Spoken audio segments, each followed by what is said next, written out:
السلام علیکم ورحمۃ اللہ وبرکاتہ۔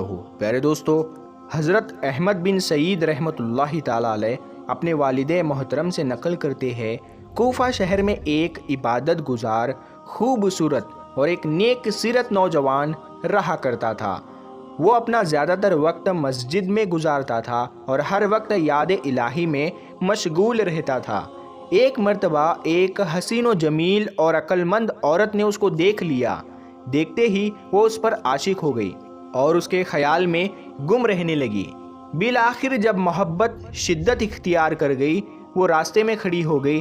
کچھ دیر بعد وہ نوجوان مسجد کی طرف جاتا ہوا دکھائی دے دیا۔ وہ خوبصورت لڑکی اس نوجوان کی طرف پلٹی اور اس سے کہا، اے نوجوان، میں تجھ سے ایک بات کرنا چاہتی ہوں، میری بات سن لو، پھر تم جو چاہے وہ کرنا۔ اس شرم و حیا کے پیکر نوجوان نے جب ایک غیر محرم عورت کی آواز سنی تو اس کی طرف متوجہ نہ ہوا اور نگاہیں جھکائے تیزی سے مسجد کی طرف روانہ ہوا۔ جب نوجوان مسجد سے اپنے گھر کی طرف آنے لگا تو راستے میں اسے وہی عورت پھر سے ملی اور کہنے لگی، اے نوجوان، میری بات تو سن لے، میں تجھ سے کچھ کہنا چاہتی ہوں۔ نوجوان لڑکے نے اپنی نگاہوں کو جھکاتے ہوئے جواب دیا، اے عورت، یہ جگہ تہمت کی جگہ ہے، میں نہیں چاہتا کہ لوگ مجھ پر تہمت لگائے۔ عورت نے کہا، واللہ میں تیری حالت سے اچھی طرح خبردار ہوں، لیکن میں اپنے نفس کے ہاتھوں مجبور ہوں۔ میں خوب جانتی ہوں اتنا معمولی سا تعلق بھی لوگوں کے نزدیک بہت بڑا ہے۔ تم جیسے نیک اور پاکیزہ لوگ آئینے کی طرح ہوتے ہیں، چھوٹی سی بھی غلطی تم کو داغدار بنا دیتی ہے۔ اے نوجوان، لیکن میں کیا کروں، میں بے بس ہوں۔ میرے دل کا حال یہ ہے کہ ہر وقت تیری یاد میں تڑپتی رہتی ہوں اور میرے جسم کے تمام اعضاء تیری ہی طرف متوجہ ہے۔ نوجوان نے اس کی بات پوری سنے بغیر اپنے گھر کی طرف چلا گیا۔ گھر جا کر اس نے نماز پڑھنا چاہی، لیکن اسے خشوع اور خضوع حاصل نہ ہو سکا۔ بالآخر اس نوجوان نے ایک خط لکھا اور باہر آیا تو دیکھا کہ وہی عورت اسی جگہ کھڑی ہوئی ہے۔ نوجوان نے جلدی سے وہ خط اس کی طرف پھینکا اور واپس اپنے گھر چلا گیا۔ عورت نے اس خط کو اٹھایا اور بے تاب ہو کر اس خط کو پڑھنے لگی۔ اس خط میں نوجوان نے لکھا تھا کہ اللہ کے نام سے شروع کرتا ہوں۔ اے عورت، یہ بات اچھی طرح ذہن نصیب کر لے کہ بندہ جب اللہ تعالیٰ کی نافرمانی کرتا ہے تو اللہ پاک اس کو درگزر فرماتا ہے۔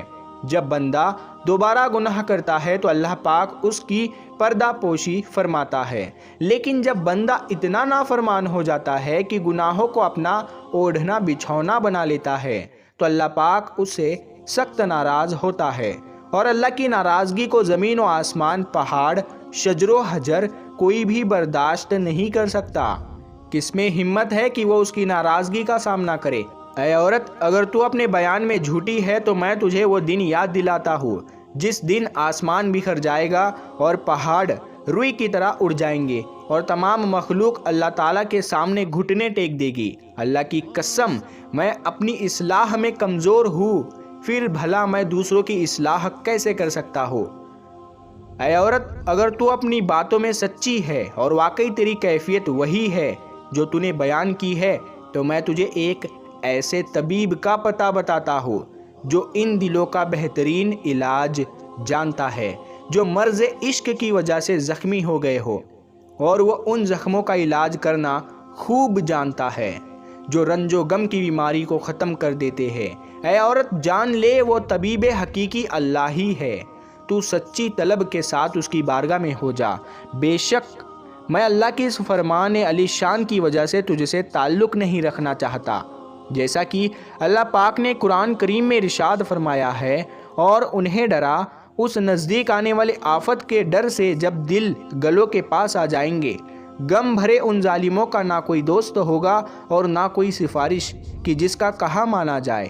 اللہ جانتا ہے جو کچھ دلوں میں چھپا ہوا ہے۔ اے عورت، جب یہ معاملہ ہے تو خود سوچ لے، بھاگنے کی جگہ کہاں ہے اور فرار ہونا کیوں کر ممکن ہے؟ عورت نے اپنا خط پڑھ کر اپنے پاس رکھ لیا۔ کچھ دن کے بعد وہ عورت اسی راستے پر کھڑی ہو گئی، اور جب نوجوان کی نظر واپس اس عورت پر پڑی تو واپس نوجوان اپنے گھر جانے لگا۔ اس عورت نے پھر پکار لگائی، اے نوجوان، واپس نہ جا، اس ملاقات کے بعد پھر کبھی ہماری ملاقات نہیں ہوگی سوائے اس کے کہ بروز قیامت اللہ تعالیٰ کی بارگاہ میں ہماری ملاقات ہو۔ اتنا کہہ کر وہ عورت زور زور سے رونے لگی اور روتے روتے کہنے لگی، جس پاک پروردگار کے دست قدرت میں تیرے دل کا اختیار ہے، میں اسی سے سوال کرتی ہوں کہ تیرے بارے میں جو مجھ پر معاملہ مشکل ہو گیا وہ اسے آسان فرما دے۔ اور وہ عورت اس نوجوان کے قریب آئی اور بولی، مجھ پر ایک اور احسان کرو، ایسی کوئی نصیحت کر جس پر میں عمل کر سکوں۔ نوجوان نے سر جھکائے، نظریں نیچے کی، جواب دیا، خود کو اپنے نفس سے دور رکھ۔ اے عورت، نفس کی خواہش سے اپنے آپ کو بچا لے۔ میں تجھے اللہ تعالیٰ کا ایک فرمان یاد دلاتا ہوں، اور وہی ہے جو رات کو روح قبض کرتا ہے اور وہ جانتا ہے جو کچھ دن میں کماتے ہو۔ یہ آیت سن کر اس عورت نے اپنا سر جھکایا اور وہ عورت پہلے سے بھی زیادہ زور زور سے رونے لگی۔ کچھ دیر بعد دیکھا تو نوجوان جا چکا تھا اور وہ عورت اپنے گھر چلی آئی۔ پھر عبادت اور ریاضت کو اپنا مشغلہ بنا لیا۔ وہ عورت ہر وقت یاد الہی میں مشغول رہنے لگی۔ جب بھی اس عورت کو اس نوجوان کی یاد آتی تو اس کا خط پڑھ کر آنکھوں سے لگا لیتی۔ ایک مرتبہ اس عورت سے کسی نے پوچھا، تجھے اس طرح کرنے سے کیا ملتا ہے؟ وہ کہنے لگی، میں کیا کروں؟ کیا میرے لیے اس کے علاوہ کوئی علاج ہے؟ وہ دن بھر یاد الہی میں مصروف رہتی۔ جب رات ہوتی تو نوافل ادا کرتی اور بالآخر اسی طرح عبادت اور ریاضت کرتے کرتے اس دنیا فانی سے رخصت ہو گئی۔ پیارے دوستو، ایک لمحے کے لیے آپ خود کو اس نوجوان لڑکے کی جگہ پر رکھ کر سوچئے، اگر آپ اس نوجوان کی جگہ ہوتے تو کیا کرتے؟ اسی دوران جو آپ کے ذہن میں جو پہلا خیال آئے گا، بس وہی آپ کے ایمان کی گہرائی ہے کہ آپ کے ایمان کا درجہ کیا ہے۔ اگر میں اللہ تعالیٰ کو حاضر ناظر جان کر کہوں تو شاید 90% لوگ اس گناہ کا شکار ہو جاتے ہیں، یعنی زنا کا شکار ہو جاتے ہیں، بدکاری کا شکار ہو جاتے ہیں۔ کیوں؟ کیونکہ اس کا دار و مدار ہمارے ایمان پر ہے۔ ہمارے ایمان کا آج کل کے دور میں کیا درجہ ہے سب جانتے ہیں، اور کیا ہی عجیب لوگ تھے وہ جو کہ برائی کا بدلہ بھلائی سے دیتے تھے، شیطانی چالاکیوں اور شیطانی وار کو رحمانی طاقت سے شکست دیتے تھے۔ جیسا کہ آپ نے آج کی اس ویڈیو میں دیکھا کہ وہ نوجوان شیطان کی چال میں نہیں پھنسا، بلکہ شیطان کی چال کو رحمانی طاقت سے شکست دے کر ایک بدکار عورت کو اللہ کے راستے پر ڈال دیا۔ ایک گنہگار عورت کی زندگی کا نقشہ ہی بدل دیا، صرف اسی لیے کہ اس کا ایمان اللہ پر تھا۔ اس نے نہ صرف خود کو گناہ سے بچا لیا، بلکہ ایک بدکار عورت کی زندگی کو اللہ کے راستے پر ڈال دیا۔ اللہ میری اور آپ کی اور ہم سب کی زندگی کو ایمان کی طاقت عطا فرمائے۔ اللہ پاک ہمارے دلوں کو اپنی محبت سے بھر دے اور ہمیں شیطان کے فریب سے اپنی پناہ میں رکھے، آمین اللہم آمین۔ پیارے دوستو، ہم امید کرتے ہیں آپ کو ہماری آج کی یہ ویڈیو پسند آئی ہوگی۔ اگر آپ کو یہ ویڈیو پسند آیا ہو تو اس ویڈیو کو ایک لائک کرے اور زیادہ سے زیادہ اپنے دوستوں میں اس ویڈیو کو شیئر ضرور کرے۔